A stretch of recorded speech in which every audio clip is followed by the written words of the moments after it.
Alors ce thallium, on le connaît d'un point de vue des degrés d'oxydation, essentiellement sous trois formes.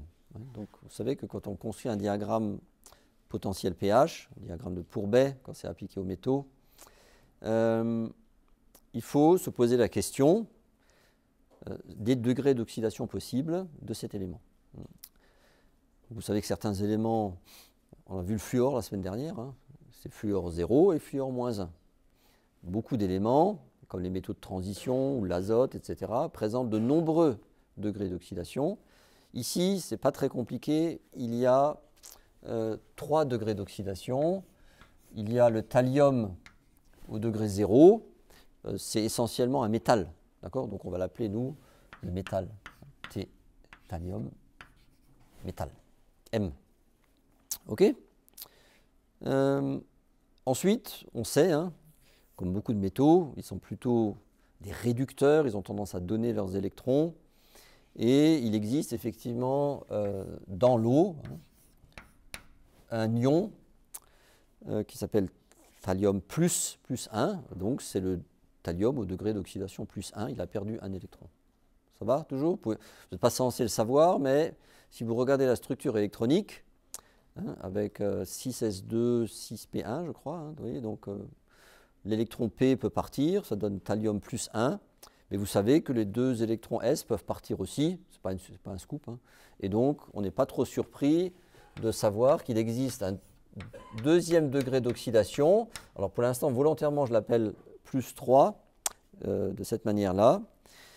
Mais celui-là, vous allez voir, hein, il a tendance très vite à précipiter lorsque on met des ions hydroxyde en solution aqueuse.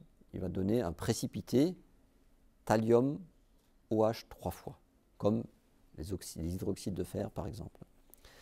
Par contre, pour celui-là, il n'y a pas de données. Ça veut dire que si, et je commence à faire ça, hein, si on regarde la répartition des espèces, aussi bien pour le métal évidemment que pour l'ion plus 1, eh bien ici c'est toujours du thallium métal, hein, sur tout le domaine de pH. Et ici, c'est toujours du thallium plus sur tout le domaine de pH. Donc là, c'est relativement facile, parce que si on est capable d'écrire le demi-équilibre redox entre ces deux-là, on sait que c'est toujours la même chose, quel que soit le pH. Nous, on travaille entre 0 et 14.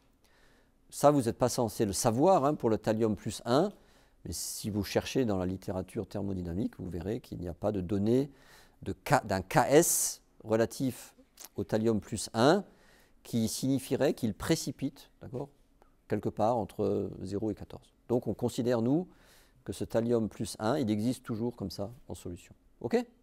Bien.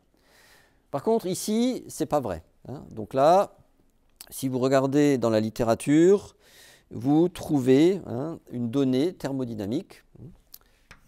Mais alors, pour vous, hein, je parle pour les étudiants qui suivent ce que je raconte, hein. Les autres, vous faites ce que vous pouvez. Vous savez ce que représente un précipité, et c'est caractérisé par un pKs. Donc le pKs que vous trouvez dans la littérature, c'est le pKs de cette espèce, donc un produit de solubilité de cette espèce-là. Ça veut dire que, eh bien, cette espèce est susceptible de se dissoudre en thallium 3+, plus 3 OH-. D'habitude, j'écris H au moins, peu importe. Et la constante de cet équilibre vaut, écoutez bien, 10 moins 44. Donc là, le pKs, c'est 44. Alors maintenant, quand vous savez ça, on peut, et on va le faire évidemment, puisqu'il y a eu une demande d'un internaute sur ma chaîne YouTube de corriger en détail ce diagramme du thallium, donc on va le faire. C'est bien, quand il y a des questions, c'est toujours intéressant pour tout le monde. Donc première chose qu'on va faire, c'est qu'on va se poser la question, à quel pH ce thallium 3+ précipite. Alors évidemment, pour répondre à cette question, il faut décider d'une certaine concentration du thallium 3+ en solution libre. Sinon, vous ne pouvez pas faire le calcul. Je vais vous montrer pourquoi.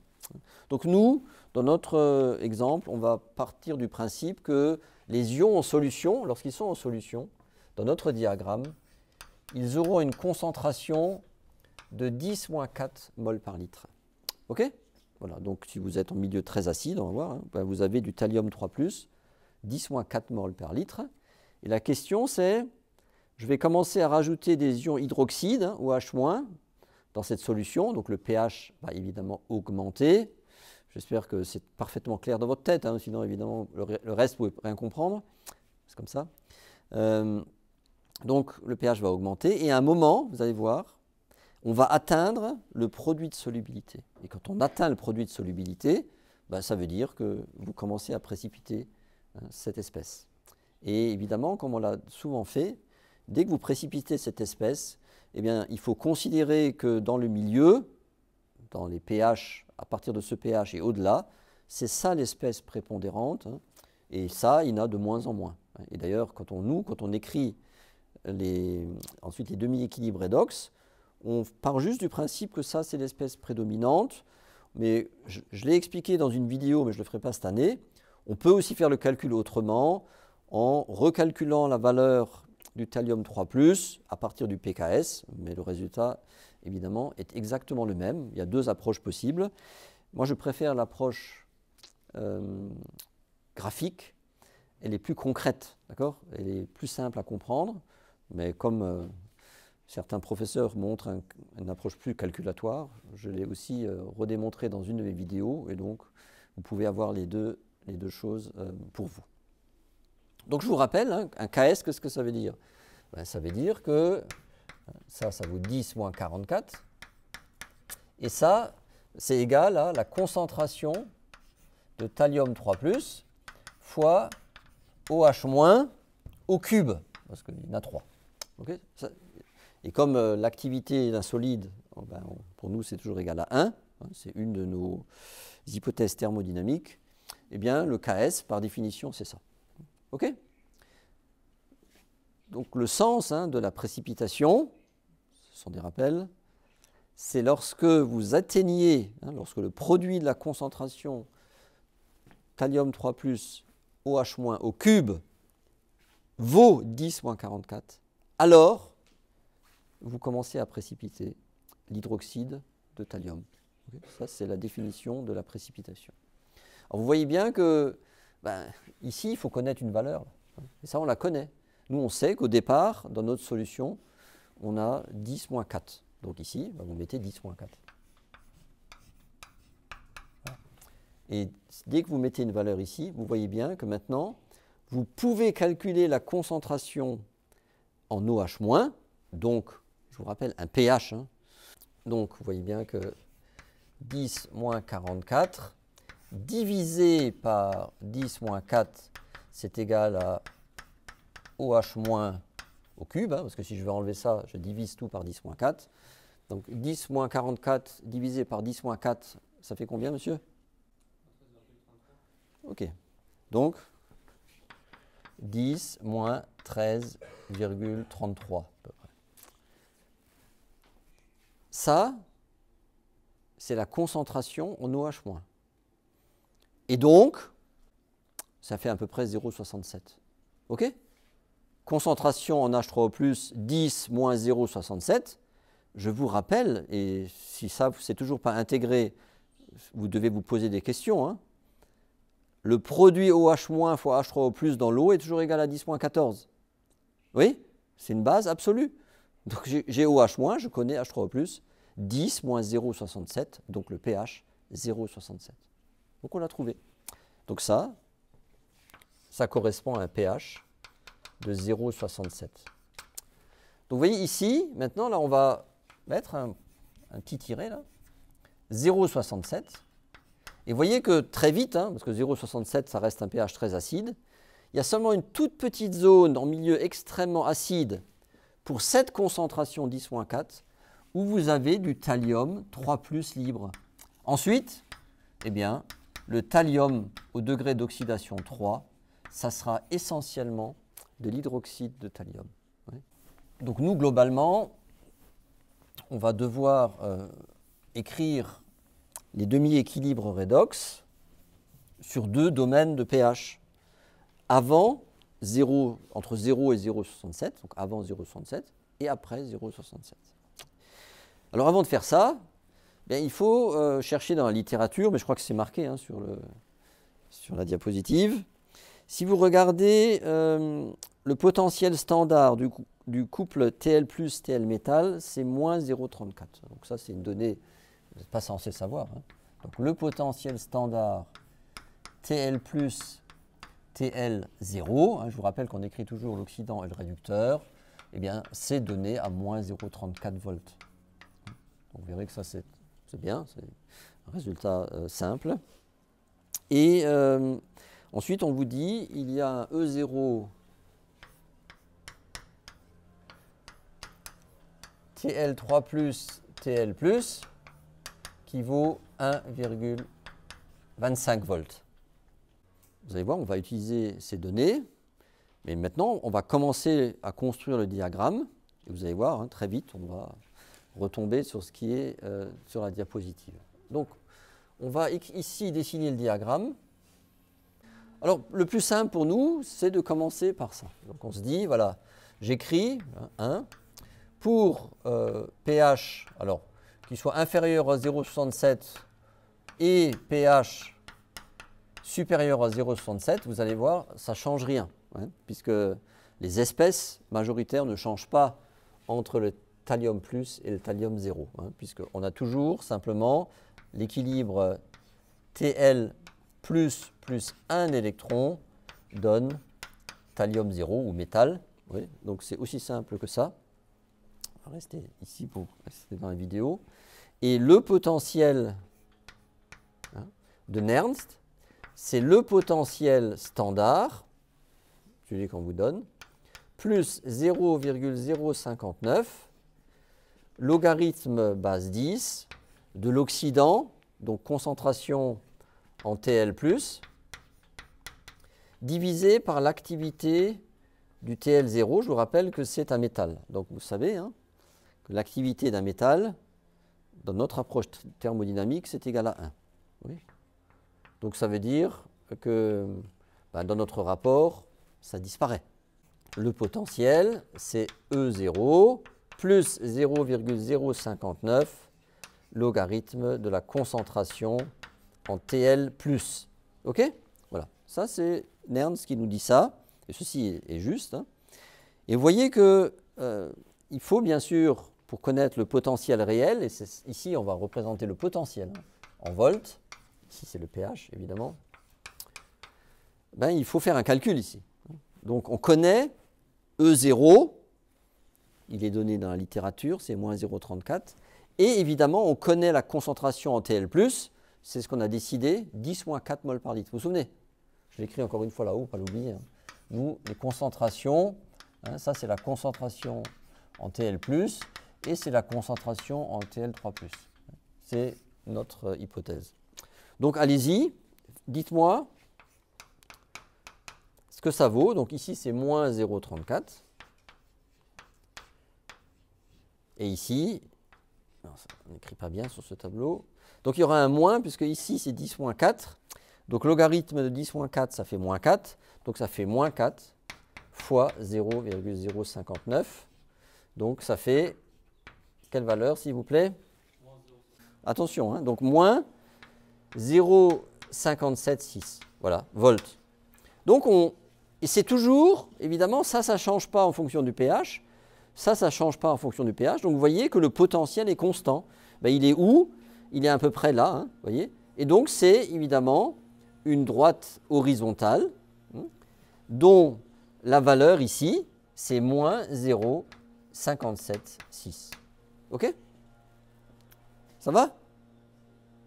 Bien. Alors,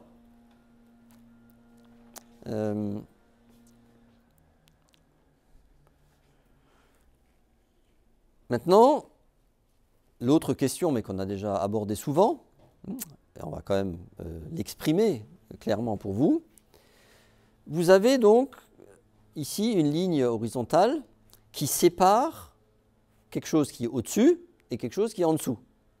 Quelle est l'espèce prédominante au-dessus de cette ligne?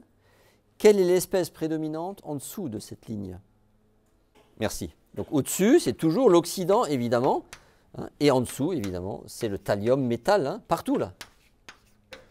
Et ici, toujours le thallium plus. OK? Et ceci n'est pas quelque chose à apprendre, hein. Il faut faire 2 ou 3 fois le calcul. On l'a fait la semaine dernière, c'est proposé dans certaines vidéos.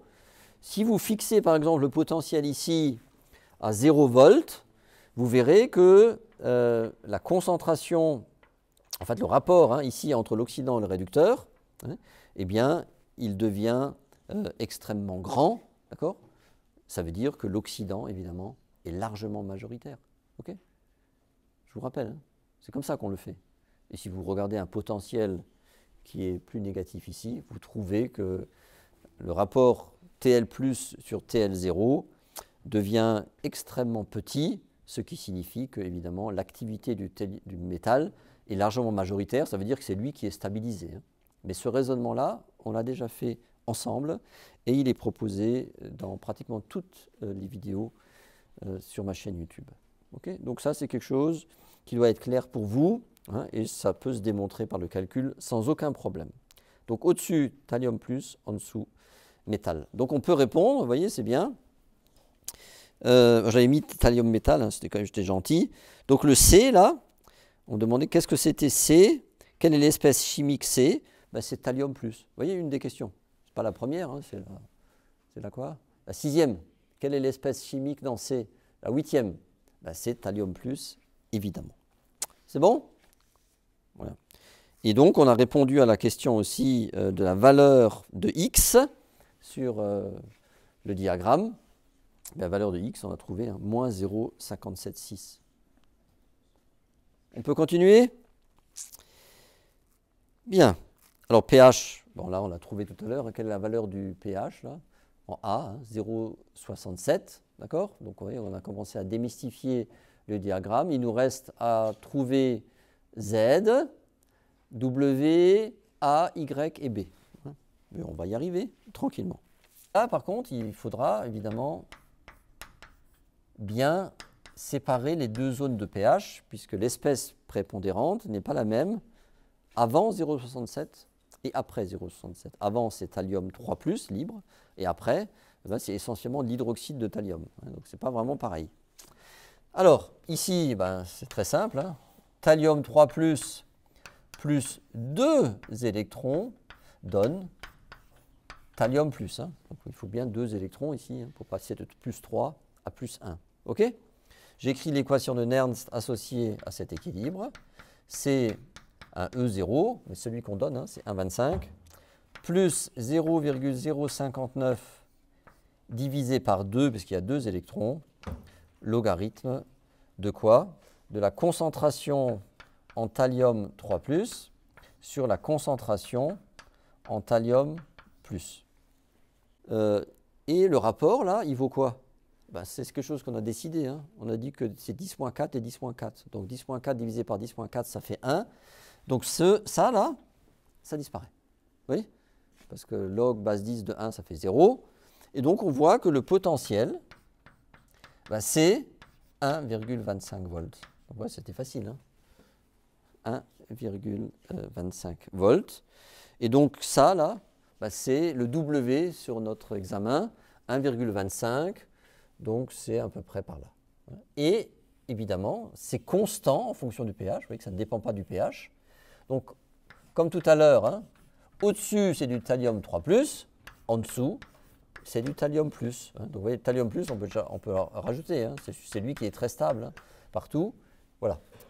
Alors maintenant, on va effacer les pointillés, parce que ici, ça ne sert à rien les pointillés, hein, parce que là, il n'y a pas de séparation. Par contre, là, on va les laisser et puis on va transformer les pointillés en une ligne relativement grosse, comme ça. Hein. Ça, là, ce que j'ai gribouillé, c'est notre pH de précipitation. C'est-à-dire que là, à cet endroit, le thallium 3+, va disparaître en grande partie de la solution pour laisser place à l'hydroxyde de thallium, TlOH 3 fois. OK? Donc ici, on le sait déjà, hein, on peut l'écrire, eh bien, il va y avoir du thallium OH 3 fois. Mais pour connaître ici la séparation entre les deux, ben, il faut faire un calcul. Lorsque le pH est supérieur à 0,67, dans les conditions qu'on a choisies, le potentiel, c'est un potentiel standard que je vais l'appeler 1 et que je ne connais pas à ce stade, il n'est pas donné, d'accord? Vous allez voir, on va le calculer très facilement. Plus, par contre, attendez, avant d'écrire, moi j'écris l'équation de Nernst avant d'écrire le demi-équilibre. Il faut bien sûr écrire le demi-équilibre, on va l'écrire au-dessus, ça on se souvient, hein, c'est 1,25. Donc l'équilibre, cette fois-ci, c'est TlOH 3 fois, parce que c'est le thallium 3+, il est majoritairement sous cette forme, plus 2 électrons donne le thallium+. Le nombre d'électrons n'a pas changé, hein. C'est du thallium plus 3, il devient du thallium plus 1, donc il faut bien 2 électrons. Ça ne change pas, c'est le même couple redox, sauf bah, ici maintenant, vous voyez que ce n'est pas équilibré. On est d'accord? Pas du tout. Donc qu'est-ce qu'il faut? Il faut mettre ici 3 molécules d'eau, on est d'accord, pour avoir les 3 oxygènes, ici. Donc maintenant, du coup, ici, on a combien d'hydrogène ou de protons, mademoiselle? 6. Là, on en avait déjà 3, donc ici, il en manque 3. OK? Donc plus 3 H+. Et là, maintenant, vous voyez, c'est équilibré. C'est équilibré en atomes et en charge. Hein. Moins 2 plus 3, ça fait plus 1. Ici, ça fait bien plus 1, tout est juste. OK? Donc vous devez savoir écrire ça. On a déjà fait ce type d'écriture souvent. Donc on écrit maintenant l'équation de Nernst relative à cet équilibre, et vous voyez que l'équilibre est différent, et ceux qui ont un tout petit peu l'habitude, hein, ils voient bien que cet équilibre thermodynamique, donc le potentiel de ce système, va dépendre évidemment du pH. OK? Puisqu'on voit il y a un H+ dans l'équilibre. S'il y a un H+, ça va dépendre du pH. Il y a des OH- ou des H+. Dans les deux cas, ça dépend du pH. OK? Voilà, donc on y va. Donc c'est quoi? Toujours pareil, hein, 0,059 divisé par 2 parce qu'il y a 2 électrons. Logarithme de quoi? Côté oxydant, il y a quoi? Ben, il y a l'activité d'un solide. On ne l'indique pas, d'accord? Ça fait 1. Mais il n'y a pas que ça. Il y a aussi évidemment H+ au cube. Et de l'autre côté, il y a l'eau, c'est notre solvant activité 1. Il y a évidemment la concentration en Tl+. Cette concentration, on la connaît, oui. Donc, on va pouvoir évidemment l'intégrer dans en fait, la constante hein, de cette droite dont on est en train d'établir l'équation. Et ici, hein, pour ceux qui ont un tout petit peu l'habitude, hein, on est à l'université quand même ici, hein, pas à l'école maternelle. Ici, vous voyez bien le pH, hein, ok? Log de H+ au cube, hein, c'est moins 3 pH. Donc on l'écrit comme ça. C'est ici un, alors je vais l'appeler E0', parce que je vais introduire ça là-dedans. Hein. Je vais dire ce que c'est le lien entre les deux là. Plus, alors je sors le 3, ça fait 0,059 fois 3 divisé par 2 log de H+. Hein. Et hein, là-dedans, là, qu'est-ce que j'ai mis là-dedans? Je le mets entre parenthèses hein, pour ne pas vous troubler. Ici, il nous reste log de 1 sur 10 moins 4. Donc ça veut dire log de 10 puissance 4. Donc le 10 puissance 4, je le sors. Donc ça fait 0,059 fois 4 divisé par 2. Donc il me reste ici, il va rester 0,059 fois 2. Okay? Mais ça, peu importe sa valeur, hein, je l'introduis ici. C'est, en fait, vous allez voir, c'est l'ordonnée à l'origine hein, de mon système. Et on va construire en partant du principe qu'il y a une continuité des potentiels lorsqu'on écrit un diagramme potentiel pH. Et enfin, donc ici, non, peu importe cette valeur, hein, mais elle existe évidemment, parce que ça a une certaine valeur. Le potentiel au final, je vais l'écrire ici pour que ce soit plus visible dans la vidéo. Mon potentiel, c'est donc un potentiel qu'on va calculer dans quelques instants, moins, alors je transforme log de concentration en H+ par moins pH, oui, donc ça fait moins 0,059 fois 3 divisé par 2. Donc ça c'est la fameuse pente, c'est la question numéro 4. Quelle est la pente de la droite là, qui descend, vous voyez bien que c'est une pente négative, donc ça va descendre comme ça. Donc ici, ça fait moins, alors vous faites 0,059 fois 3 divisé par 2, normalement vous trouvez 0,0885. C'est juste? C'est correct? Donc moins 0,0885 pH. Voilà, donc à partir de ce point, 0,67, eh bien le potentiel va diminuer avec une pente de moins 0,0885. Et donc, c'est bien une... Alors, ça va descendre. Alors, évidemment, nous, on veut essayer de dessiner les choses correctement. C'est quoi l'approche maintenant pour bien positionner cette droite? Il faut faire des calculs simples. Nous, on part du principe qu'il y a une continuité des potentiels. Ça veut dire que à ce point-là, donc en pH 0,67, c'est le dernier point de la droite horizontale qu'on a déterminé tout à l'heure. Donc je connais le potentiel, 1,25. Et c'est le premier point de ma nouvelle droite. Vous êtes d'accord? Puisque les deux droites se touchent. Ça, c'est des mathématiques élémentaires. OK?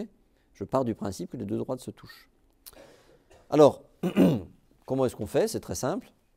Vous introduisez dans cette équation la valeur xy de ce point.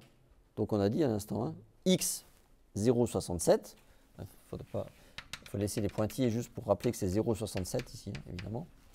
Et z, donc le potentiel 1,25. Oui? Donc faites ce calcul. Ici, vous mettez 0,67. Ici, vous mettez 1,25 et vous allez trouver l'ordonnée à l'origine de cette droite. Donc on connaît l'ordonnée à l'origine. Tu me la rappelles encore une fois? Plus fort? 1,31? Il y en a d'autres qui trouvent ça?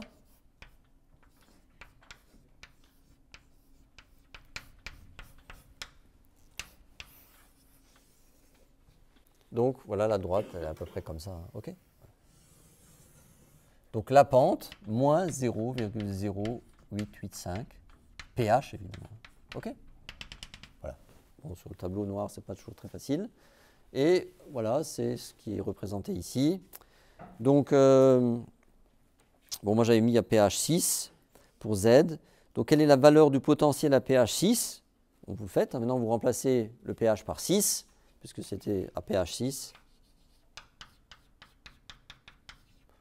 0,778, c'est juste? 0,778 volts. Voilà, donc on sait que le grand B, c'est l'hydroxyde de thallium, TLOH 3 fois.